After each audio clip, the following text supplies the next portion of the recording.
Muy buenas noches, mis amados hermanos. Qué gusto es poder compartir este tiempo con cada uno de ustedes, estando plenamente convencidos que va a ser de gran bendición y que realmente lo está haciendo. Está haciendo de mucha bendición el tiempo que estamos compartiendo con hermanos de las distintas iglesias hermanas. Quiero invitarlos para que en este instante dediquemos un tiempo a orar y pidamos para que Dios continúe bendiciéndonos de la manera como Él tan solamente lo sabe hacer. Quiero rogarle para que por favor pueda cerrar sus ojos, pueda inclinar su rostro si está bien hacerlo, y que me pueda acompañar en este tiempo de diálogo con Dios. Y que le podamos decir: eterno Dios y Padre Celestial, gracias queremos darte por la bendición que tú nos das. Gracias queremos darte, Dios, por este tiempo que tú nos estás obsequiando. Gracias queremos darte, Señor, porque nos estás dando la bendición, la oportunidad, Señor, de poder estar o sentirte más cerca de nosotros. Pero también, oh Dios, agradecerte porque nos das la bendición de poder acercar las distancias con los hermanos de las distintas iglesias, Señor, que por las circunstancias que estamos viviendo, cada uno de nosotros estamos en casa. Pero gracias, Señor, porque esta noche nos dan la oportunidad de compartir un tiempo con la firme convicción que tú vas a obrar, vas a bendecir nuestra vida de la manera como tan solamente tú lo sabes hacer. Te alabamos, te glorificamos y te damos las gracias, oh Dios, por tu bendición. En el santo nombre de Cristo Jesús. Amén. Está por demás indicar, mis amados hermanos, que estos han sido momentos bastante complicados. Hemos estado viviendo unos meses de mucha dificultad, meses de mucha angustia, de mucha preocupación, inclusive al ver las cosas que estaban pasando a nuestro alrededor, pero inclusive en algunos hogares, al ver las cosas que estaban pasando al interior de muchas de nuestras familias. Pero qué bueno es que a pesar de lo que hemos estado viviendo, hemos podido también disfrutar un tiempo en familia y hemos podido también recibir muchísimas bendiciones de parte de Dios. Hay un refrán que reza diciendo que no hay mal que por bien no venga.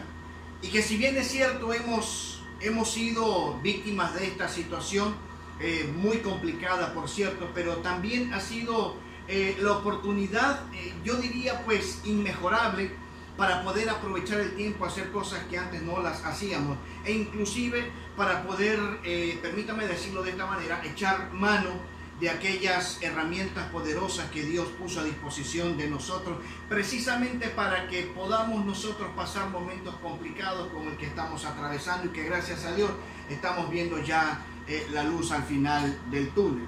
Y una de las herramientas poderosas de las que yo quiero compartir esta noche con usted es acerca de la fe. Pero sabe que a lo largo de la historia de la humanidad, la fe ha recibido muy buenas, ¿cómo lo puedo decir? Muy buenas expresiones. Mucha gente se ha referido hacia la fe de una manera muy buena, pero también ha habido gente de ciencia, ha habido gente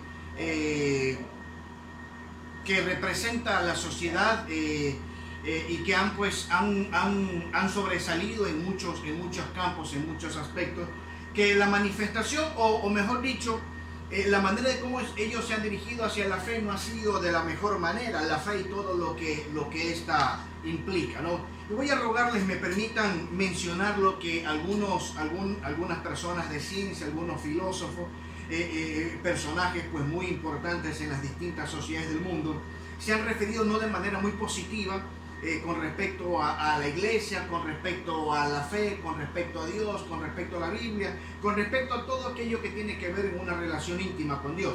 Por ejemplo, aquí tengo anotado y lo anoté para no equivocarme al repetir las palabras textuales que Bertrand Russell dijo. ¿Y qué fue lo que dijo él? Las religiones podrían considerarse como delirios colectivos. Ese lo dijo Sigmund Freud, el padre del psicoanálisis. Repito, Sigmund Freud dijo: todas las religiones podrían considerarse como delirios colectivos.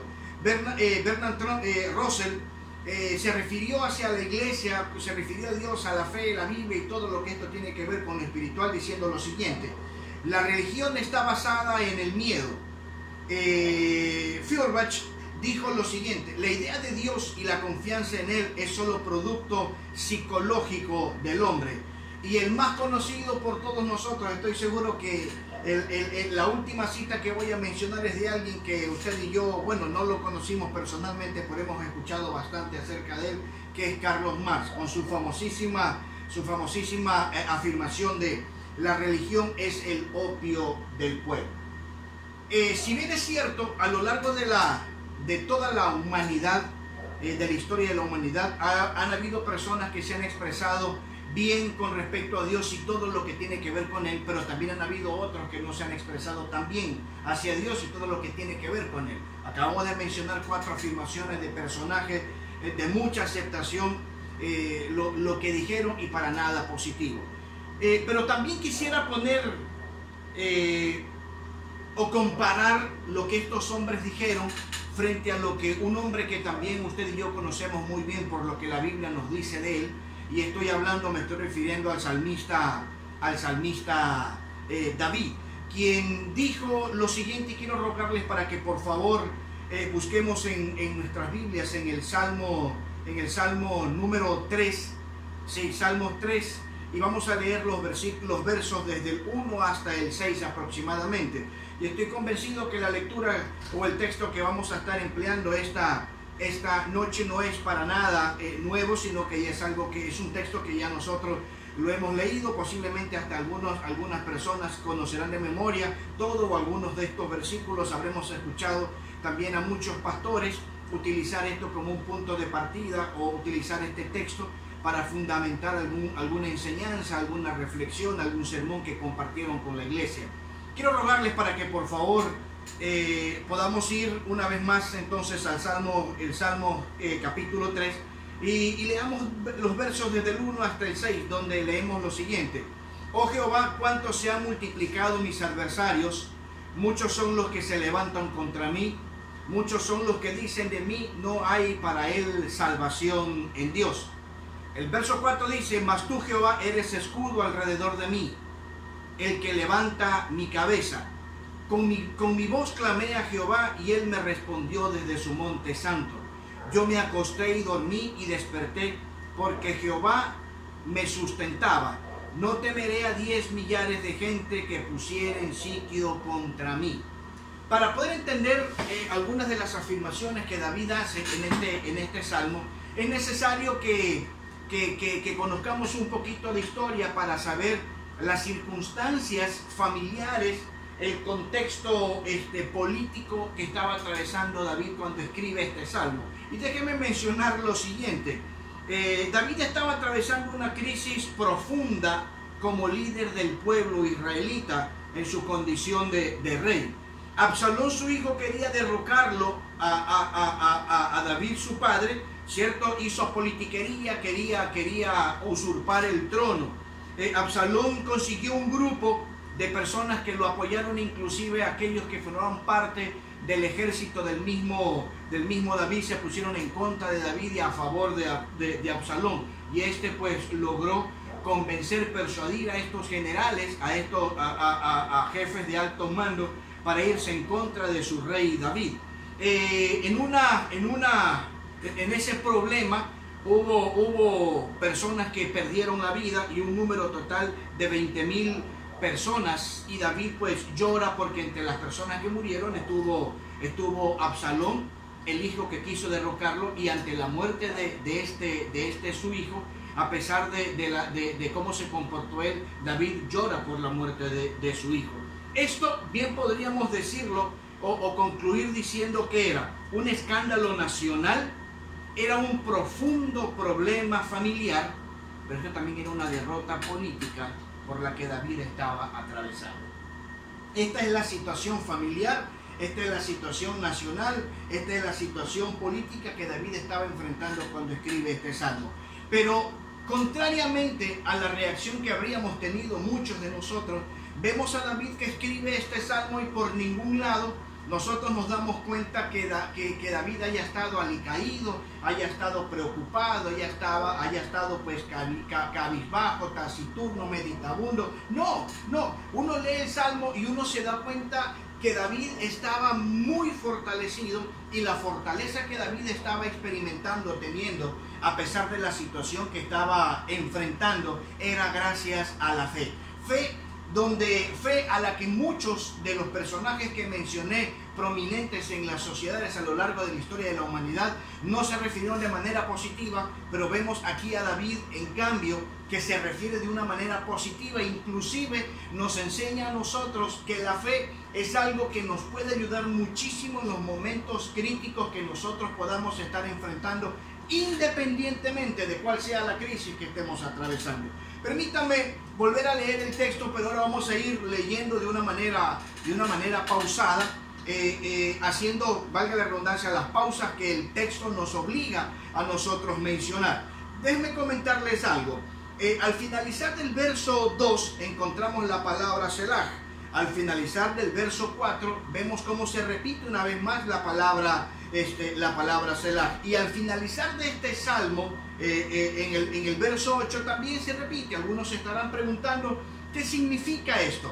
Bueno, la palabra Selah era una herramienta literaria que significa una pausa reflexiva. O sea, antes de continuar leyendo lo que está escrito en el texto, en el párrafo, ponte a meditar en lo que acabas de leer. Ponte a meditar en lo que acabas de leer antes de continuar tu lectura. Entonces vamos nosotros a ir hasta donde el tiempo nos lo permita, respetando esas pausas reflexivas que el texto nos obliga a realizar. Dice el verso 1 y 2 lo siguiente: oh Jehová, cuánto se han multiplicado mis adversarios, muchos son los que se levantan contra mí. Y atención con el 2. Muchos son los que dicen de mí, no hay para él salvación en Dios. Recuerda que mencionamos hace un rato que el problema familiar, el problema nacional y político que David estaba enfrentando era que estaba queriendo, o no es que estaba él queriendo, sino que estaban queriéndolo derrocar, ¿cierto? Había una revuelta, hubo personas que estaban insatisfechas y no tenían razón para aquello, y querían derrocar, y aquel que estaba liderando esa revuelta era su propio hijo Absalón. Y David dice, muchos son mis adversarios, muchos son los que se levantan contra mí, muchos, dice, se han multiplicado mis adversarios, y entre ellos estaba un miembro de su familia. Y lo interesante de esto es las afirmaciones que esta gente hacía. Dice el versículo 2, muchos son los que dicen de mí, no hay para él salvación en Dios.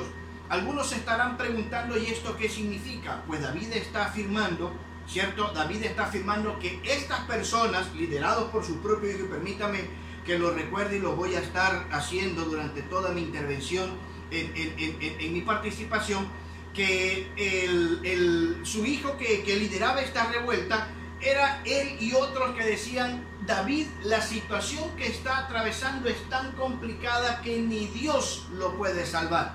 Mire la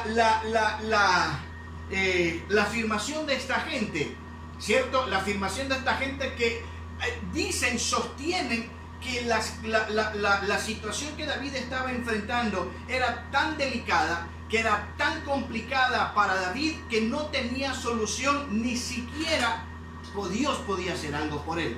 Lo interesante es, a pesar de la vehemencia con la que ellos afirman esto, con esa misma vehemencia, e inclusive creo que él la duplica al hacer su afirmación contraria a la afirmación que estaba haciendo su hijo y las personas que él estaba liderando.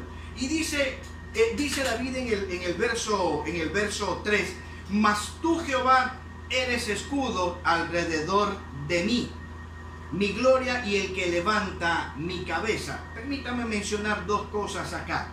Cuando uno lee este verso 3, uno se da cuenta que David no estaba titubeando. Uno se da cuenta que David no estaba dubitando al hacer su afirmación, sino que él dice sin temor a equivocarse, sin titubeo de ninguna clase, dice, mas tú, Jehová. Ellos dicen que tú no me vas a poder salvar, pero lo que yo digo es que tú, dice, es que tú eres escudo alrededor de mí.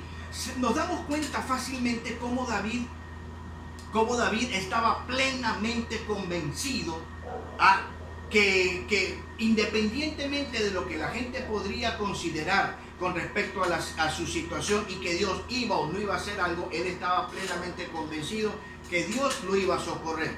Y otro dato interesante que es necesario mencionar acá, es que David cita a una herramienta de protección que todos los soldados poseían en aquel entonces, y hace mención del escudo. Ahora, En ese tiempo, o mejor dicho, en el tiempo de los romanos existían dos tipos de escudo. Un escudo que tenía aproximadamente entre 50 y 60 centímetros y uno que tenía aproximadamente, un poco más de 1 metro. ¿Sí? un metro, bueno, que dependiendo de la estatura del soldado, pues que le brindaba una protección de un 90 o 95% de su integridad física.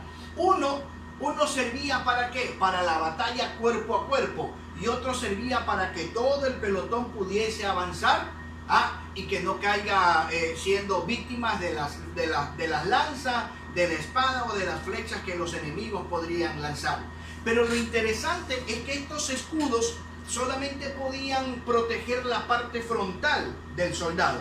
Si el soldado quería protegerse su lado derecho, él tenía que voltear, ¿sí? Tenía que voltearse a su lado derecho y quedaba desprotegido esta parte. Entonces, de los 4 frentes que un soldado tenía, el escudo solamente le podía brindar la protección de uno de sus frentes.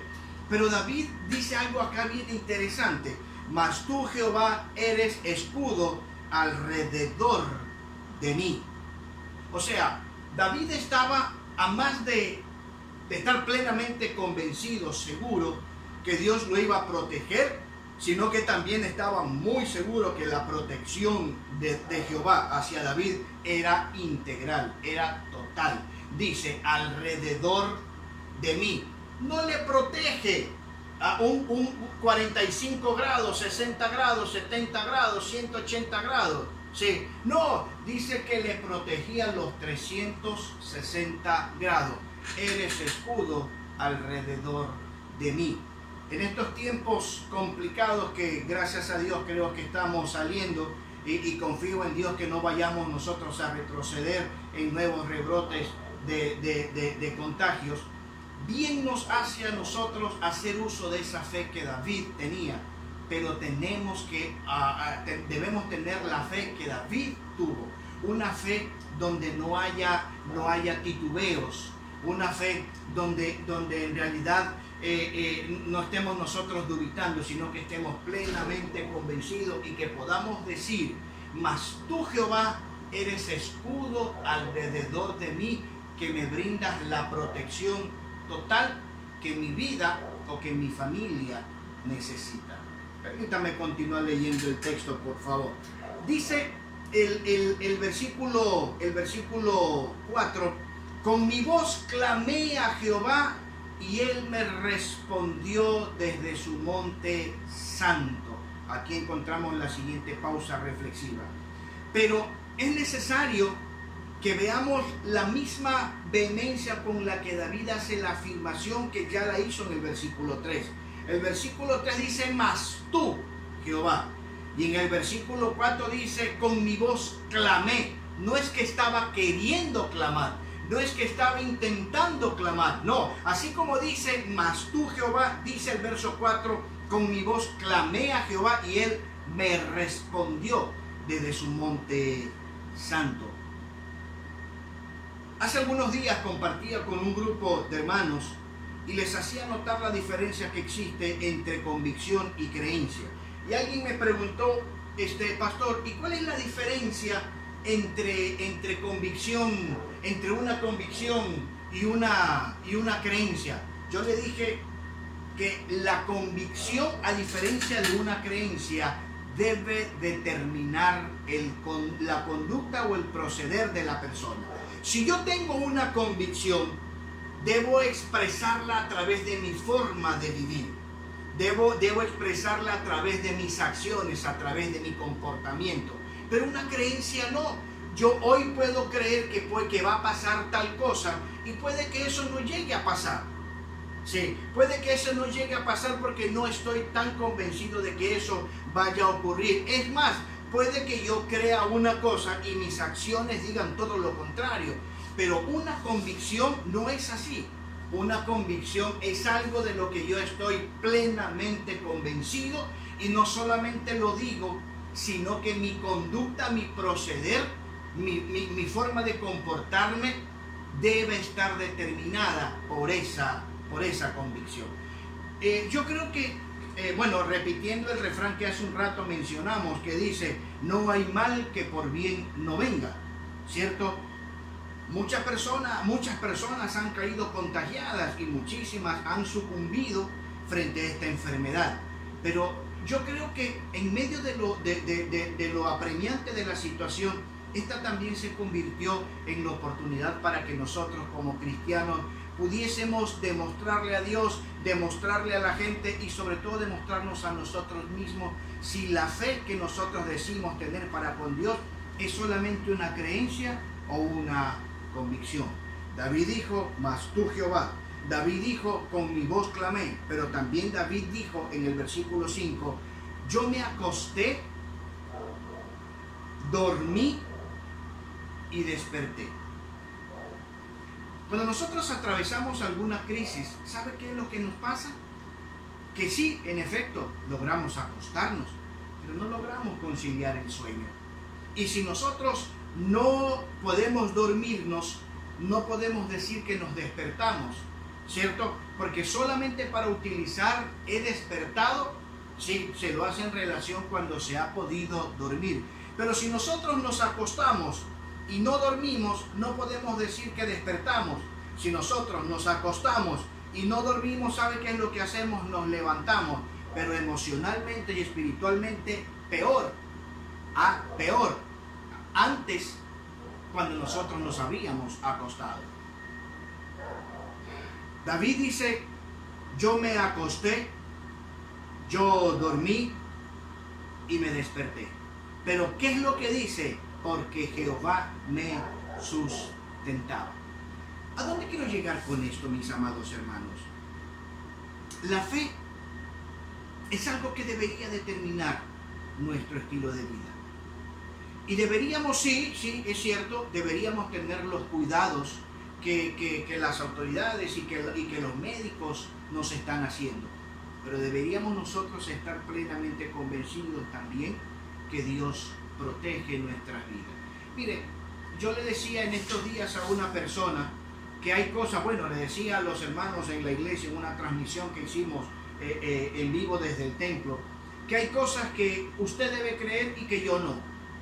O hay cosas que yo debo creer o que yo creo y que usted no.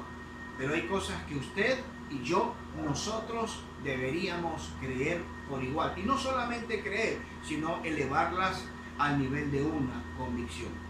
Y la fe es una de ellas. La fe es una de ellas, sabiendo que Dios nos va a proteger de la manera que Él nos ha prometido hacerlo y como David lo menciona. Ahora bien, habrán personas que dicen, ¿y aquellos hermanos que murieron no tuvieron fe? Sí, sí tuvieron fe. Yo no quiero hablar mal de ellos ante su ausencia. Es más, ellos están mejor que usted y que yo. Como dijo el apóstol Pablo en una ocasión, yo no quiero irme, yo todavía quiero quedarme aquí porque quiero continuar sirviéndole, aunque también quisiera estar allá con Cristo, y él utiliza la siguiente palabra, lo cual es muchísimo mejor. Las personas que han sucumbido ante esta enfermedad es que Dios les falló, que Dios no les brindó ese escudo que los protegía a los 360 grados. No, lo que pasa es que su tiempo de partir ante la presencia del Señor ya les llegó. Déjenme ir concluyendo mi intervención mencionando lo siguiente.